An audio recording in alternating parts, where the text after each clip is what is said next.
What's up, Fast Guy? Welcome back to part 4 of the 5-part series, and this is honestly my favourite part and the longest part of the video because there's so much to talk about. This is going to be the car's features.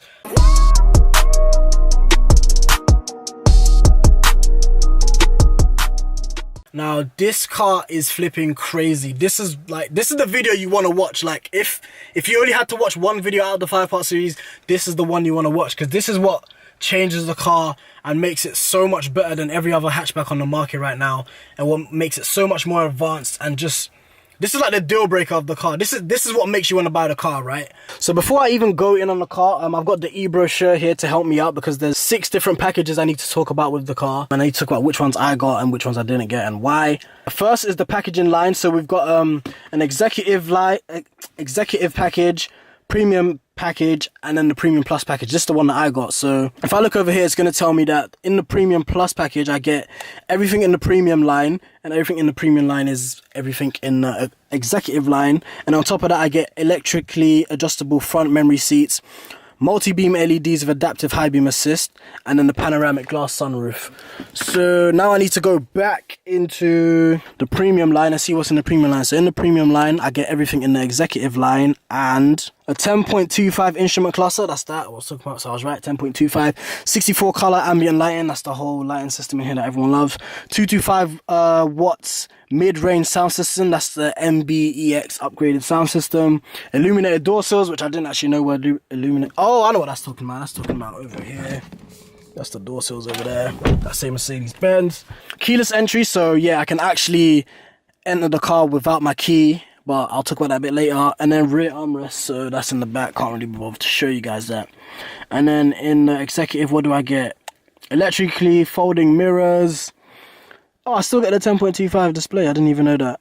Okay. Parktronic assist and heated front seats. So yeah, basically I've got a whole lot of fucking tech in this car, and to show you the stuff anyway, I need to turn the car on. But now let's get into the other packages. This is like where all the extra stuff comes in. There's the driver assistance package. That's like the really super AI driving. So basically, that if you got that package, your car can drive itself. So on the motorway, it does automatic cruise control. If you were to indicate, it would literally steer the wheel into the next lane. Like, it has cameras all around, sensors all around, so it will check to see if it's safe. If it's safe, you just indicate, it will steer the car into the lane and correct itself by itself. You don't have to touch the steering wheel. It has all sorts of blind spots assist and stuff like that, it just turns your car into like its own machine. Like, it just sensors everywhere, cameras everywhere. It's so flipping crazy. Like, it's got a thing called evasive steering. So again, if let's say we're driving, there's a kid in the road, or there's a car that's just like broke really hard, is stopped, it will like evade you out the way. It's so crazy. Like, all the sensors go haywire. Like, it will evade you out the way. If it can't evade through steering, it will like slam the brakes. With my package, I do have active brake assist, but that's just it. It doesn't have like adaptive cruise control, so like I can feel it sometimes, and the little beep goes off, and like it will like assist me in the braking, and I'll feel like extra breakage going down. Now, the reason why I didn't get that package is I was told basically that because I'm such a driver, if I had all of this tech on the car, it would just piss me off, because you're just gonna hear sensors going haywire all the flipping time. You're gonna have flipping cameras coming on, just all sorts of, basically the car just telling you how to drive, and like just being a backseat driver in your own car, it's just gonna be so annoying. So yeah, it's cool to have and it's nice to have on paper, but when you actually drive these cars, it just gets annoying. And also, apparently, half the time the shit doesn't work because it uses so many things like cameras and sensors. If your car's dirty and like the cameras are dirty, it can't actually do like the maneuvers properly. So let's say whatever, your camera on the left side is dirty, you haven't washed your car, and you try to let the car steer by itself, it's gonna be like the car can't do it, the camera's dirty, or it might just fuck up and kill you. So yeah, as cool as it sounds, just leave that one out. So I didn't get that one, but it does actually sound really nice. It does look really cool. I've seen it being done. Yeah, maybe one day I'll have a car that can drive itself, but I was just told right now there's no point in getting it, so I left that one out. Now, the second pack is called the Advanced Navigation Pack. This one, I just didn't feel like I needed it at all anyway. It's cool and it's nice to have, but like spending the extra money is just like, there was no point unless you're like super dumb rich. This basically, what it does is it works like a heads-up display. So obviously as a heads-up, you'll have like what your speed and your what speed you should be doing. But what this does is augmented reality is like it will show up like as a, I don't know, recording or like a camera feed of like where you are, and it will tell you like with a pointing blue arrow saying, yeah, turn left here, whatever. It is really cool, and it does make sense, I guess, because sometimes roads are, you know, when you're looking at your map and you're not really sure when you're supposed to turn, especially when you're on like motorways. Sometimes you're supposed to get off and you're not really sure, is it this one, is it this left or the next left? So yeah, it's cool, but it was just extra. I didn't really see the point in justifying spending the extra money on it, so I left that one out. And then finally the pack that I got, which is the advanced connectivity pack, which is basically, it comes with like the Android Auto / Apple CarPlay, which I fucking hate, keyless / smartphone key entry, so I can literally open my car door with my smartphone, and wireless charging.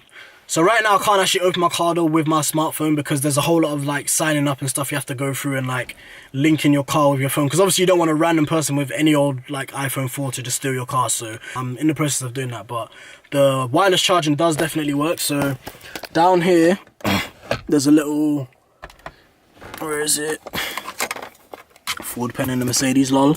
There's a little I don't know if you can see that, but that's where you put your phone and it wirelessly charges. My phone is an iPhone 7, so it doesn't have wireless charging yet, but my upgrade is due soon, so I'm going to get a phone that can.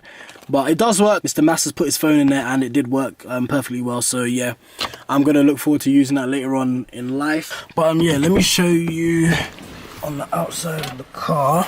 If you look at the door handle carefully, if this focuses, there's basically a little sticker here with like a smartphone on it. This doesn't want to focus. Yeah, you can kind of see it. So yeah, basically get the app on my phone. Once I've sorted it all out, once I've sorted the whole thing out, if I've got my key at home, or if I just want to not bring my key for whatever reason, then yeah, I can come up to my car, unlock it with my smartphone. Yeah, that's just the future, innit? Now let's talk about this whole Android Auto / whatever the Apple thing is called. The reason why I don't like it is, I don't know if it's the same for Android, but on iPhone, I know for sure, it's so flipping annoying, I don't understand why they've done it. So basically, what happens is, if you've connected your phone to Android Auto or to Apple CarPlay, it basically just mirrors what's on your phone with what's on the screen. So if I've opened up maps, cool, yeah, it's gonna show me the map from my phone to my car, but if I open up messages, then it's going to show that as well. So, alright, cool, I've got a quick nude. Now everyone in the car is going to see my shit. I hope so. It doesn't make any fucking sense. Like, why would you sync it up? Like, there should be an option to either, like, unmirror it, or it should just not be mirrored at all. Like, it doesn't make sense to me. So, alright, cool. Like, let's say, like, I'm with someone now. Whatever music's playing, we're driving somewhere, the nav's on. And then he goes to change the song. So, he's clicked music on my phone, and then it's gone on music on the, like, why, how does that make any sense? So now I have to wait for him to fucking, he either can't change the song because I need to see the map, or I have to wait for him to see, like, it doesn't make sense. Like, why is it mirrored? Like, I just don't understand it's just so stupid to me. I don't need everything and everyone in my car to just be, like, synced. It's just stupid, if you ask me. Like, if you get what I'm saying, you will just understand how stupid it sounds. It's honestly as stupid as it sounds. Like, the first time I tried it, yeah, it was in a Volkswagen Polo, and I thought maybe it's just a car, whatever, but I gave it a shot in this car. It did the exact same thing. I thought it was really stupid. I just never use it again. So now that we've actually talked about the packages I have, let's actually, like, I guess, show you and, like, talk about things in more detail. So I do have to have the car on for this part. So I'm gonna turn it on. My seat's wearing back because it has easy access and whatever the thing's called. So that's basically when the car's off, it helps me get out by, like, moving the seat, and then when I'm back in the seat and I've turned the car on, it, like, reclines it back to my original position. Here you can see my car being sexy. You missed it, but it says welcome King Reginald. Has a little profile. Let's go into the two 10-inch digital displays. This one's touchscreen. I don't really like touching it because it's fingerprints and stuff, but yeah, that's all touchscreen. This one isn't. So yeah, how this works is you can control this by touching the screen, obviously, and then we've got like a little BBM thing that controls this as well over here, and then obviously we've got a trackpad over here. You can hear is it haptic feedback, the sound. But yeah, there's just so much to go over in this car. Phone, I haven't really found anything special with the phone feature on here. It's just phone. Call list, contacts, obviously I'm not going to go into that because people's numbers are there. Oh, apparently messages, so apparently you can message. I didn't even know that. Currently not. So I need to activate the message function in my phone. So I'm gonna look at that later. I didn't even know that until now. So there you go. I'm finding out new things every day. Apparently you can add favorites as well, which I haven't done because I don't like nobody. Let's go to maps. Nav is pretty cool. Nothing crazy special about this. It has all the obvious stuff, your previous destinations, whatever. Filling stations is cool. Points of interest, restaurants. I haven't really used any of this, to be honest. I'm a Waze guy, so I just stick with Waze. It makes my life easier. Speed cameras. And then this is cool. You get the little handwriting thing. So if I type a F, and then you get a C hyphen because your handwriting is trash. But anyway, the map's really HD. It looks really good. You can change it to like 3D satellite, all kinds of stuff. I don't really mess with it. I just slap on Waze. It just makes my life so much easier. Radio, of course, I don't really use. I haven't really listened to radio in years. Media's cool. Yeah, there you go. It's on Bluetooth, even though it's connected to USB. You can see I leave it on Bluetooth because obviously I paid for advanced connectivity. I might as well fucking use it. What else have we got? You can search your music, you can go through all your libraries, you can type handwrite again. I'm gonna do that again because my handwriting's garbage. Yeah, playlists. You can do all sorts of looking through your music, podcasts. Add devices, only my device, my car, bitch. The equalizer, yeah, the sound sounded pretty good. I didn't really mess with the equalizer until like last week. Video settings, you can watch videos in here, which I did kind of know, but I didn't ever really do it, so I kind of forgot about that. But there you go. What else do we have? Everyone's favorite thing about this car, the ambient lighting, the 64 color ambient lighting. So if I go here, color, ocean blue, I'm gonna start changing things around. You're gonna see that it's gonna start changing. Purple sky, it's getting a bit purple over there. You can't see the color as well as in person, but it does look so much sicker in person. This is my favorite one, red moon. If I didn't already say before, when you change the color on here, it changes in the back as well. So you can see, if I go back to red moon, there you go, you can see it changing in the back of the seats. And if you take it off multicolor, that's when you can get like the actual 64 colors, so you can literally pick what shade you want. But yeah, I prefer to just have it on multicolor because I like my red moon. Yeah, look at the cabin. This looks so crazy. And if we go back, we can go to seat comfort now. This is Seat Kinetics. It's kind of like, it's like a knockoff seat massage. I've been in Range Rovers, I've been in S classes, all sorts of high-end cars, 7 Series, and like the seat massage is like really good in them. In this one, it's just like really soft move. I'm pretty sure it's just to like get your blood circulating. I don't think it's supposed to be like a massage, so yeah, there's that. I've got my heated seats, that's what that really matters, so yeah, I'm cool on that. Info, all sorts of stuff that no one's gonna look at. This is my favorite thing. So if I go engine, I can see my power or whatever, but what I usually do is I like to change it over here. Wait, let me switch hands on the camera so I can do this quicker. I like to change the style and display to sport, and it comes up all kinds of like crazy yellowish green, and then I feel like Tony Stark. I'm the best. And then Mercedes Me app. Yeah, there's a whole bunch of apps that you can just, you know, connect your car and your phone up together with. That's where all the unlocking the car stuff comes in and all that kind of stuff. Later on, when it is signed up fully, I want to go through it because I don't know like all of the settings in there, so yeah. And then you got your quick access to all your stuff, like your traction, your lane keep assist, interior motion sensor, all that. Speed limit assist, can't see that well, but it says 30. It tells you the speed on the road you're on. Cameras, active brake assist is, I guess, helpful. You can change like how early it brakes, early, medium or late, but this thing's kind of bad because it says early, but when I tell you how close I have to be to a car for this shit to actually start working, it makes me worry what late would be like, so I'm not even trying to find out. It's got attention assist. I believe this is the thing that kind of, it monitors your eyes. I think there's cameras in the dashboard and it monitors your eyes to see if you're like falling asleep, and if it does, it either slows you down or it does something, puts on your hazard lights. I haven't tried it. I'm not looking to try it because, yeah, I'm just not looking to crash my car pretending to be asleep for a video, although that would be cool and get views. I'm not at that point in my life yet where I need views that badly, so it's on just in case it ever does happen by accident, but I'm not gonna try it. You can search up filling stations, all kinds of stuff. I like this, the automatic door lock. The Beamer had this as well. So basically what this is that, let's say you turn off your car, you're going home, and you've locked your car door. If you accidentally press the unlock button, if you haven't come to like open your car door within like, I'm not sure if it's correct, but like let's say 5 seconds for argument's sake, it will relock the car doors. So now imagine like you've left, you've quote unquote locked your car, you've unlocked it by accident, like the keys in your pocket, it's hit your phone, and then you've left to go home. now your car's just unlocked. So if someone's, I don't know, just about, and then they go, oh shit, unlock car, you're fucked. With that, it actually provides like an extra safety measure. So if you haven't come to unlock the door within like 5 seconds, it will relock the car. So yeah, I really like that. It's really helpful. There's so much in it. You can set a pin. I'm pretty sure you can like block it from like people using your car. Software updates. I haven't really done any of this stuff. I've just had the car for a bit. So yeah, there's just so much to do in this car. And then if you scroll down, you can get your favorites. So setup assistant, that just comes with the car. Sound, similar, you can turn your display off. Owner's manual is really helpful. So yeah, the owner's manual is all in the car, so you can search. Let's say I want heated seats, so hey, just go head restraint, because it's just right here.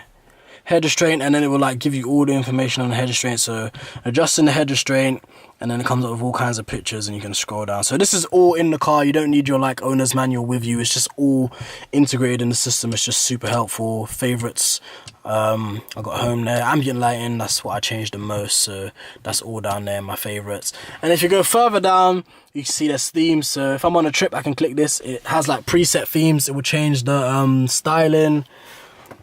It will also change the drive as well. So as you can see that, oh shit, fuck. As you can see, it says C, so that's comfort mode. That one says S for experience, so that's sport mode. So yeah, it will change the drive mode as well for all sorts of things. And then you can make your own theme. I haven't done that.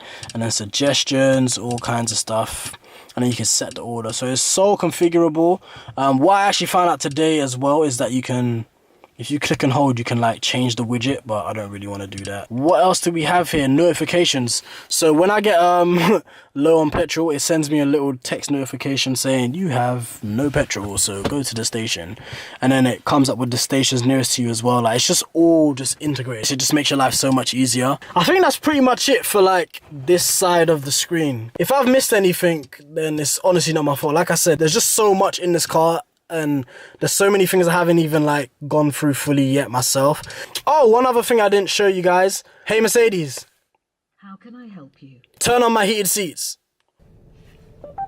I'm switching on the seat heating. So yeah, as you got like your own little Siri in this car, it's really cool. You can tell it to do quite a lot of things. So yeah, let's get on to like the right side of the double screens now. So on this side, let me start off by saying there's 3 parts to it. So there's the left dial, the middle, and then the right dial. So what you can do is it's just so configurable. You can like, if you want assistance in there, and then it can tell you like how close the car in front of you is, all sorts of stuff. You can put it on full screen mode so it can take up the whole thing. Telephone, so I can have like the last couple numbers I called, make it easier to call them back. Nav, I can have like the whole map. Okay, previous destination, I can have the map just in here, or I can have it full screen as the whole display. Trip gauge, so I can have like all my mileage and stuff all in here. This is what I usually have, so I'll have my music in here, so it's just easy to swipe through. I can also change the music over here. So at the top, if I swipe right, it will go to the next song. If I swipe left, it will go previous song. But I just find it easier to just have it in the middle here. So my right hand's usually the hand that's on the steering wheel, so I can just, yeah, next song, cool, boom. Another thing that's one of my favorite, style and display. So I showed you this before. I can change like the display look. So that's classic. This is sport, and then there's one more, progressive. I usually have it between sport and progressive depending on how I'm feeling, but yeah, those are the displays. So comment down below which one you think looks the best and which one you think I should stay in for the most part. I can do this, and I can just configure just the left side, so I can have that coming up showing what song I'm on, miles per hour, the time, trip gauge, all kinds of, it's just crazy configurable. Consumption, eco, map, all sorts of stuff, G-force. And then here we got all of our cruise control things. I've already said earlier, this feels really nice to use. It's simple to use, like cruise controls over here, volumes over here. And then yeah, you got your back and your home button. That's the same on this side. Like your favorites button down here, mute, all kinds of stuff. And then we got up here, we got some SOS, Mercedes Me. I'm not sure what that does yet. All kinds of lighting and stuff. Your sunroof buttons here. Got the sunroof open right now just for extra fresh air. Heated seats is on this side. The vents, the way you turn them off is you turn them right. Is that 45 degrees or is that 90 degrees? I'm tired, I can't remember, sorry guys. But yeah, you just turn it left to right. You just kind of twist it. Then I've got the buttons to fold in my mirrors, electronically controlled mirrors and windows, all this kind of stuff over here. I think that's child lock. Yep, child lock in the back, because when niggas is being childish. And yeah, as of right now, that's pretty much all I can think of talking about. Oh, I've just seen there's memory seats over here on the side as well. Memory seats, there you go. But yeah, like I said, it's a flipping tech fest in here, and I've obviously haven't gone over every single thing in this car, and even now, like, it's running up the time of this video. Like, there's just everything in here. Like, I can't think of anything. Like, the only thing I can think of that this car doesn't have is probably heated steering. That's the only other thing I can think of off top that the car's missing. So yeah, this car is really kitted out. Honestly, it really is kitted out. There's so much you can do just on the inside of this car. The last thing I want to talk about is something I found out literally after I had done filming the video before, like the first time I filmed it. So I'm gonna put a clip of my live reaction of doing it. But this car can park itself, which is so flipping lit. So yeah, I'm gonna cut to the video letting the car park itself for the first time. Literally just figured this one out. I tried it as well, but then I got scared, so I'm gonna move because I'm gonna do it somewhere different. Apparently the car parks itself. Turn the light on. So yeah, apparently what you do is you press this button here, and then it tells you drive forward to search for a parking space. I'm gonna put this in drive. Please don't come this way. I don't need this in my life right now. Fucking hell. Right, cool. Sorry about that. So yep, drive forward to find a parking space. Now I'm gonna drive slow. I'm gonna park here. Once it sees that the space is big enough, it's gonna say, yep, stop vehicle to park. Cool, stop the vehicle. Confirm to park, so push the touchpad in. Please engage reverse gear. Gonna do that here. That's in reverse now. Puts the indicator on for me automatically. Parking assistant operation, be ready to brake. So I'm ready with the brakes. This is where I got scared, so I'm not touching this. Fuck, I'm scared. Relax. I'm just doing the brake. I'm just doing the brake. I'm just doing the brake. It's doing it itself. Fuck me. This is actually fucking scary. It's still going. And then it brakes fully. Parking assist finish. That's fucking scary. It's not a new thing to cars, but I've never been in a car that does it, or I have, but I've never used it or been with someone that's used it before. So yeah, that's fucking sick. That's actually fucking gassed me so much. I actually didn't realize I had that feature. I don't remember reading it anywhere. Probably because I don't read shit, so you know, that's probably my own fault. But yeah, no, it is really cool. I do use it quite a lot because, like I said, I paid for it, so I might as well fucking use it. And obviously because the car's a really new car and it's a fresh car, and on my 1 Series I curbed all the flipping wheels. Like, it looked fucking disgusting. With this, I'm pretty sure they're all clean at the moment. So yeah, I do use it to park pretty much all the time, unless I'm like in a rush. So hopefully all my rims are cool right now. It does park kind of far away from the curb, but I'm okay with it because that's the easiest way to not scratch your rims, obviously. So yeah, this car is crazy, man. Like, honestly, the interior, I really do love it, man. Everything inside, the infotainment, the way it's just built and made to work together. It's a really cool car. It's a really nice car to be in. It's a really fun car to be in as well, especially when you're like showing your friends and people just the interior, just the look. In all honesty, the word is mind-blowing. It's mind-blowing. Like, this is a flipping hatchback, so yeah, that's crazy, guys. So there you go, guys. That was part 4 of the 5-part video. That was the features of the car. Once again, hopefully you liked the video. I know this is going to be the longest part of the video because there's so much to talk about and so much I didn't even talk about. But yeah, 2 things. Make sure you drop your favorite feature or quirk or whatever you want to call it about the car down below in the comments. Yeah, like I said, this is the most important video, I guess, out of the 5 videos. So share this particular video with a friend or with someone. Just retweet on your timeline, whatever it is, because people need to see this. I honestly think this car is so great, so underrated. I don't think a lot of people have even talked about this car. It's going to come out in all the other Mercedes as well in the future. But yeah, this is going to be this is my favorite video out of the 5 for sure, and hopefully this is your favorite video out of the 5. So yeah, drop a like, drop a comment, drop a subscribe, drop a share, and drop your favorite feature about this car down below. Peace. Lash from the nightlife, nice out with no wife. That shit called Judy. Nice out with no